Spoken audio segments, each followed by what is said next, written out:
عبداللہ. تو آپ نے کہا کہ عبداللہ کو مجھے دیجئے، میں اس کو پیار کرنا چاہتا ہوں، میں اس کو آخری دفعہ دیکھنا چاہتا ہوں. آپ نے اس کو اپنے سینے سے لگایا، اس کو پیار کیا، اپنی جھولی میں ایسے لٹا کے اس کو دیکھ رہے تھے آپ کہ کوفی لشکر سے ایک سپاہی تھا، اس نے نشانہ سادھا اور جیسے ہی تیر مارا عبداللہ کے گردن کے آر پار ہو گیا. دیکھیے وہ 2 سال کے بچے کی چیخ بھی نہ نکل سکی. یہاں ہمارے نبی کے نواسے کا پیمانہ لبریز ہوا. آپ نے عبداللہ کا خون اس طرح سے اپنے ہاتھ میں بھر لیا اور آسمان کی طرف اٹھا کے کہا کہ اگر تو راضی ہے تو میں بھی راضی ہوں. آپ دیکھیے یہ تھا حسین ابن علی رضی اللہ عنہ علیہ السلام اجمعین کا اللہ پہ توکل، اللہ پہ یقین. آپ نے اس معصوم کو لٹایا اور کھڑے ہو گئے، اور ابھی عصر کا وقت آ گیا تھا. آپ ڈول رہے تھے ان زخموں کی وجہ سے. آپ سوچئے کہ جس ہستی کو، اس کے بدن کو، ایک ایک حصے کو ہمارے نبی پاک صلی اللہ علیہ وسلم نے چوما ہو، اس ہستی کے بدن کا ایک بھی کونا ایسا نہ ہو جو زخمی نہ ہو. اور وہ بھی کنہوں نے زخمی کیا؟ یا اللہ. آپ حسین ابن علی زخمی حالت میں لڑ رہے تھے سب سے. اس ویڈیو کو لازمی شیئر کرنا، بیکاز لوگوں کو پتہ چلنا چاہیے کہ حضرت حسین علیہ السلام اجمعین ایک بہادر شخص تھے. انہوں نے ظالم کے آگے سر نہیں جھکایا، انہوں نے ظالم کا سامنا کیا، انہوں نے نماز نہیں چھوڑی، انہوں نے اللہ کا رستہ نہیں چھوڑا، چاہے جتنی مرضی تکلیفیں آئیں ان کے رستے میں. عصر کا وقت ہو گیا تھا تو امام علیہ السلام اتنے زیادہ زخمی تھے کہ ان کے بدن کا ایک بھی حصہ ایسا نہیں تھا جو زخمی نہ ہو. تو اس لشکر کا سرگنا شمر، اس نے کہا کہ آگے بڑھو اور اس کا سر اڑا دو، پر کسی کی ہمت نہ ہوئی، کوئی آگے نہیں بڑھا. تو شمر نے سب کو گالیاں دینی سٹارٹ کر دی. تو ایک بندہ تھا زرہ بن شریر تمیمی، اس بندے نے آپ کو نیزہ مارا، اور نیزہ آپ کو ڈائریکٹ یہاں لگا اور آر پار ہو گیا اور آپ نیچے گر گئے. تو سنان بن ابی حنس آگے بڑھا سر کاٹنے کے لیے، اس کے ہاتھ کانپنے لگے اور وہ پیچھے ہٹ گیا. تو خولا بن یزید نے اس کو گالیاں نکالی اور اس بدبخت نے آگے بڑھ کر خنجر نکالا، ان کا سر کاٹ دیا. آپ سوچئے جس گردن کے بوسے میرے نبی صلی اللہ علیہ وسلم نے لیے، جن کو انہوں نے سینے سے لگا کے رکھا بچپن سے لے کے جوانی تک، اس بدبخت نے ان کا سر کاٹ دیا. آپ سوچئے صرف حسن علیہ السلام کا سر نہیں کاٹا، 72 کے 72 لوگوں کا سر کاٹ دیا.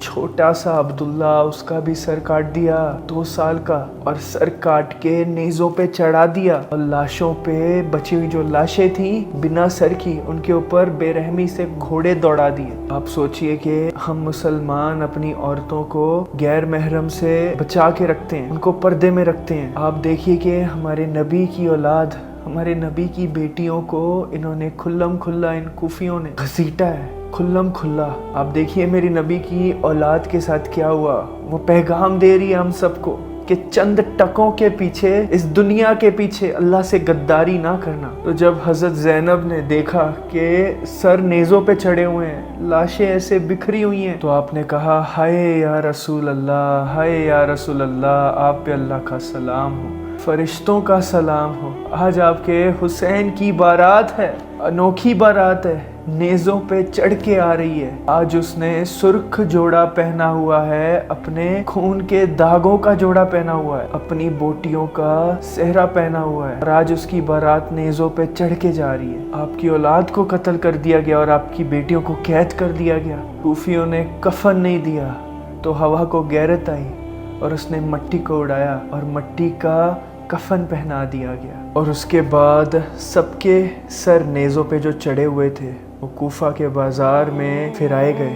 آپ دیکھیے کہ کیا حال کیا انہوں نے، تماشا بنایا ہمارے نبی کی اولادوں کا. تو کربلا سے کیا سیکھنے ملتا ہے ہمیں؟ کربلا سے ہمیں یہ سیکھ ملتی ہے کہ ظالم چاہے جتنا مرضی طاقتور ہو، ظالم کی بیعت نہیں کرنی چاہیے، ظالم کے سامنے جھکنا نہیں چاہیے. پر آج کی ڈیٹ میں آپ دیکھیے کہ کون امام حسین علیہ السلام کے رستے پہ چل رہا ہے اور کون یزید کے رستے پہ چل رہا ہے. کون چل رہا ہے؟ آج کی ڈیٹ میں ہم اس طرح کے ہو گئے ہیں، ہم نماز تک نہیں پڑھتے ہیں، ہم غیروں کے ساتھ زنا کرتے ہیں، ہم غیروں سے نکاح کرتے ہیں، ہمیں اپنے ایمان کی تھوڑی سی بھی فکر نہیں ہے. نان محرم کو ٹچ کرنے سے پہلے ہم سوچتے بھی نہیں ہیں. آپ دیکھیں کہ کتنے سارے لوگ جلوس نکالتے ہیں، جلوس میں جاتے ہیں. پر مجھے آپ سچ ایک بات بتائیے، جتنے بھی سارے لوگ میری ویڈیو دیکھ رہے ہیں، اگر آپ جلوس میں جاتے ہو، چاہے وہ عید المیلاد کے جلوس میں ہو، شیعہ کے جلوس میں ہو، جو بھی جلوس ہوتے ہیں، مجھے تو ان کے بارے میں کچھ پتہ نہیں ہے، بٹ ان میں سے 90% لوگ